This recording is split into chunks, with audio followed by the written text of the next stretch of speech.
নমস্কার, দেখছেন talk to Bangla. আমি অভিষেক রয়েছে প্রদর্শত। এই মুহূর্তে যে খবর নিয়ে উপস্থিত হয়েছে, বিজেপির স্টেজ, বিজেপির বক্তা এবং বিজেপির সমর্থকরা সামনে বসে রয়েছেন, কিন্তু সেখানে তাল কাটলো কোন জায়গায় বলুন তো? হঠাৎ করে রাহুল গান্ধীর নাম উঠে এলো, এবং রাহুল গান্ধীর নাম উঠে এলো দর্শকদের মাঝখান থেকে। অর্থাৎ আপনারা কাকে দেশের প্রধানমন্ত্রী হিসেবে দেখতে চান? দর্শকরা উত্তর দিল রাহুল গান্ধী, এবং সেটা বিজেপির স্টেজ থেকে বিজেপির নেত্রী বক্তব্য রাখছিলেন সেই সময় এই ধরনের ঘটনা ঘটেছে। মহারাষ্ট্রের ঘটনা, এবং অবশ্যই এই ভিডিওটা রীতিমতন আপনারা নিশ্চয়ই ইতিমধ্যেই দেখেছেন। সোশ্যাল মিডিয়াতে অত্যন্ত ভাইরাল হচ্ছে সেই ভিডিও। আমরা দেখাতে পারবো না কপিরাইটের কারণে, কিন্তু ভিডিওটা শেয়ার করেছেন বর্ষা একনাথ গায়কওয়াদ। তিনি, আপনারা জানেন যে মহারাষ্ট্র থেকেই কংগ্রেসের এমপি, তো তিনি শেয়ার করেছেন। আপনারা চাইলে সেটা গিয়ে দেখতে পারেন তার প্রোফাইলে, এবং তাতে দেখা যাচ্ছে যে মহারাষ্ট্রের শামিকা মাহাদিক বলে একজন নেত্রী মহারাষ্ট্রেই, তিনি প্রচার করতে গিয়ে বলছেন যে আপনারা কাকে এই দেশ সঁপে দিতে চান, কাকে দেশের নেতা হিসেবে দেখতে চান, প্রধানমন্ত্রী হিসেবে কাকে দেখতে চান, নরেন্দ্র মোদী নাকি রাহুল গান্ধী? এবং দর্শক আসলে যারা বসে আছেন তারা স্বভাবতই বিজেপি সমর্থক হওয়ার কথা, হঠাৎ করে সবাই বলে ওঠেন রাহুল গান্ধী। এবং এই যে ভিডিওটা, এটাই এই মুহূর্তে একদম রীতিমতন ভাইরাল হয়েছে। তার কারণ 2024 সালের এই যে ভিডিওটা, এই ভিডিওটা কিন্তু অবশ্যই কোনোভাবেই এআই দ্বারা নির্মিত নয়, এবং অবশ্যই এই যে ভিডিওটা, সেটা আজকের দিনে আরো বেশি একটা মানুষের মধ্যে কোথাও গিয়ে যে এই ধরনের একটা আওয়াজ উঠে আসছে, সেটা বোঝাতে চাইছেন এই কংগ্রেস নেত্রী। এবং গুরুত্বপূর্ণ যে প্রেক্ষাপটটা, যে 2024 সালের ভোটের পর থেকে বিজেপি যতগুলো ভোট হয়েছে একটাতেও হারেনি। সেটা হরিয়ানা হতে পারে, মহারাষ্ট্র হতে পারে, দিল্লি হতে পারে, বিহার হতে পারে, পশ্চিমবঙ্গ হতে পারে, আসাম হতে পারে। তো প্রত্যেকটা ভোটের ক্ষেত্রেই কিন্তু তারা একদম জয়টাকে ছিনিয়ে এনেছে। কিন্তু সাধারণ মানুষের মনের কথা কি অন্য কিছু? যেটা আমরা দেখতে পেয়েছি যে একদম সরাসরি রাজস্থানের কোটা শহরে রাহুল গান্ধী যখন গেলেন, সেখানে মারাত্মক একটা জেন জি মুভমেন্ট তিনি তৈরি করলেন, এবং সেখানে প্রচুর ছেলে মেয়ে এলো এবং রাহুল রাহুল করে চিৎকার করতে শুরু করলো। তো সেই জায়গাটায় এই প্রশ্ন এই মুহূর্তে উঠছে, এবং এই ভিডিওটা যত ভাইরাল হচ্ছে ততই কিন্তু এই প্রশ্নটা আরো গুরুতর হয়ে উঠছে। আপনাদের সামনে রাখবো পুরোটাই, আপনারা শেষ পর্যন্ত দেখতে থাকুন এই ভিডিও। তার আগে অবশ্যই টক টু বাংলা ইউটিউব চ্যানেলটিকে সাবস্ক্রাইব করে দিন। আপনাদের জানাই এই মুহূর্তে যে মহারাষ্ট্রের শামিকা মাহাদিক, তিনি জিজ্ঞেস করেছিলেন যে আপনারা এই দেশটা কার হাতে সঁপে দিতে চান, সেটা রাহুল গান্ধী নাকি নরেন্দ্র মোদী? কিন্তু উত্তর আসে রাহুল গান্ধী। তো সেখান থেকেই এই মুহূর্তে যে গুরুত্বপূর্ণ প্রেক্ষাপটটা তৈরি হয়েছে, যে অমিত মালভিয়া গতকাল একটি এক্স হ্যান্ডেলে পোস্ট করেন, এবং তিনি বলেন যে রাহুল গান্ধীকে এখন দেশের মধ্যে দরকার। রাহুল গান্ধী আবার বিদেশ যাত্রায় বেরিয়ে গিয়েছেন। বিদেশে তিনি বারংবার চলে যান কেন?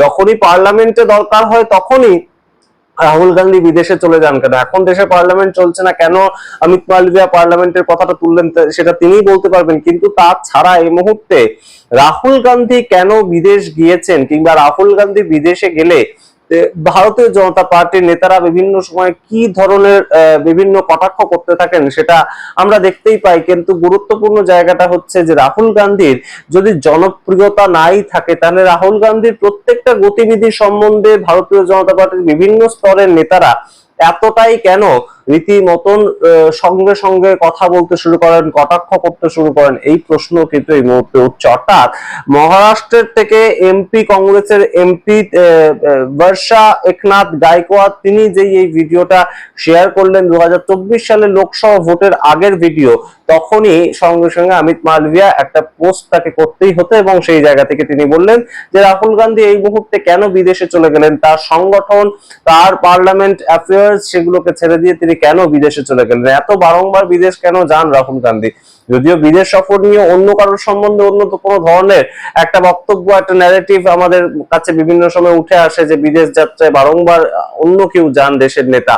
তো সেই ক্ষেত্রে এই মুহূর্তে রাহুল গান্ধীকে নিয়ে যারা চর্চা, সেটা কিন্তু অবশ্যই যে গুরুত্বপূর্ণ প্রেক্ষাপটটা তৈরি করছে, যে রাহুল গান্ধী দেশের বিরোধী দলনেতা, এবং তার সঙ্গে তার আগেও যে সংসদীয় দলের নেতা ছিলেন কংগ্রেসের পক্ষ থেকে, সেটাকে কিন্তু ইগনোর করতে কোনো মতেই সাধারণ মানুষও পারছেন না, এবং তার সঙ্গে ভারতীয় জনতা পার্টিও পাচ্ছে না। এবং সেখান থেকেই যে উত্তরটা উঠে আসছে বারংবার আমরা দেখতে পাচ্ছি যে কোথাও গিয়ে রাহুল গান্ধীর যে একটা প্রচার কিংবা রাহুল গান্ধীর যেটা পপুলারিটি সেটা কিন্তু বৃদ্ধি পেয়েছে, এবং এই যে বৃদ্ধি পাওয়া পপুলারিটিটা সেটাকে নিয়েই কিন্তু ভারতীয় জনতা পার্টি বেশ খানিকটা চাপেই রয়েছে, সেই জায়গাটা কোথাও প্রকাশিত।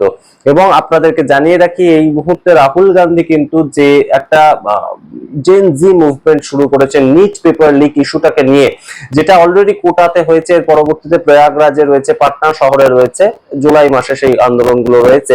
তো সেই জায়গাগুলো কিন্তু অবশ্যই গুরুত্বপূর্ণ। আমরা ইতিমধ্যেই দেখতে পেয়েছি ইন্ডিয়ান ইউথ কংগ্রেস এবং তার সঙ্গে এনএসইউআই তারা রাস্তায় নেমেছে। এই নিট পেপার লিক যখন থেকে হয়েছে তারা রাস্তায় নেমেছে, কিন্তু রাহুল গান্ধী যখন রাস্তায় নামলেন, কোটাতে যখন রাহুল গান্ধী গেলেন, তখন একটা আলাদা আলাদা ভাবে রাহুল গান্ধী নিজেকে প্রেজেন্ট করলেন। রাহুল গান্ধী সবসময় যে ধরনের পোশাক আশাক পরেন সেগুলো কিন্তু সেদিন তিনি পরলেন না। একদম রীতিমতন হাফহাতা একটা শার্ট, ফিট শার্ট এবং তার সঙ্গে ফিট একটা প্যান্ট, তার সঙ্গে নিচে একদম পায়ে জুতো পরে রাহুল গান্ধী একদম জেন জিদের সঙ্গে জেন জিদের মতন মিশলেন। আমাদের দেশের রাজনেতারা যেমন পোশাক পরেন তেমন পোশাক পরলেন না।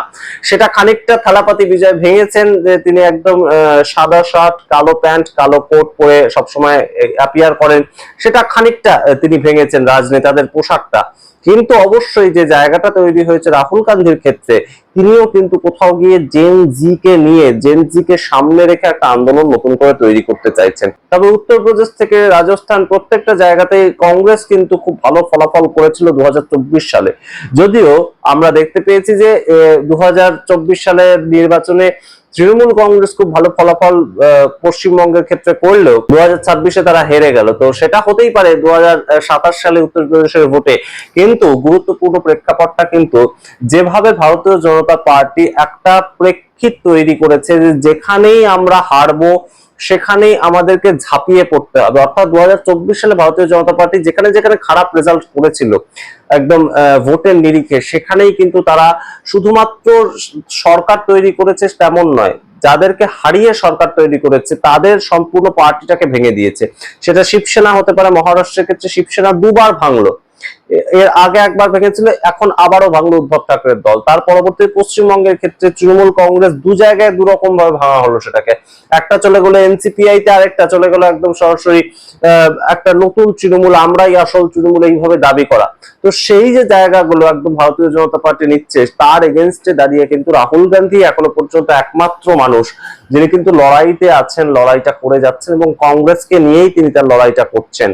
তো সেই জায়গাটা কি কোথাও গিয়ে ভারতীয় জনতা পার্টি একটু হলেও তাদের যে ধাক্কাটা সেটা খাচ্ছে? অর্থাৎ মানুষের মধ্যে রাহুল গান্ধীর যে বাড়তি পপুলারিটি সেটা কিন্তু বারংবার আমরা প্রমাণ পেয়েছি, এবং সেই প্রমাণ পাওয়ার জন্যই কি কোথাও গিয়ে ভারতীয় জনতা পার্টি একটু হলেও ধাক্কা খাচ্ছেন। তাই জন্য তার বিদেশ সফর, কখনো তার একদম বিভিন্ন প্যান্ট পরার স্টাইল, অর্থাৎ তিনি যে বড় ধরনের প্যান্ট গুলো পরেন, তার জুতোর উপরে প্যান্ট অনেকটা উঠে থাকে, সেগুলো নিয়ে বক্তব্য উঠে আসে। অর্থাৎ কোথাও গিয়ে যে একদম ভোটে কারচুপি হচ্ছে সেই ধরনের যে প্রেস কনফারেন্স গুলো রাহুল গান্ধী করেছিলেন, সেগুলোকে নিয়ে বেশ খানিকটা চাপ। তার পরবর্তীতে এই মুহূর্তে জেন জি মুভমেন্ট, সেটাকে নিয়ে রাহুল গান্ধী যদি সামনের দিকে এগিয়ে যান তাহলেও আরো অনেকটা চাপ তৈরি হবে। সেই জন্যই কি অমিত মালভিয়ার এই ধরনের পোস্ট এবং এই যে ভিডিওটা শেয়ার করা হলো, সেটার পাল্টা দেওয়ার জন্য একটা বিজেপির আইটি সেলের তরফ থেকে এই ধরনের একটা পোস্ট করা হলো, যে রাহুল গান্ধী বারংবার বিদেশে কেন চলে যান। এই বিষয়টা আপনারা কিভাবে দেখছেন অবশ্যই কমেন্ট বক্সে কমেন্ট করুন। দেখতে এখন টক টু বাংলা, অবশ্যই টক টু বাংলা ইউটিউব চ্যানেলকে সাবস্ক্রাইব করতে ভুলবেন না। ধন্যবাদ।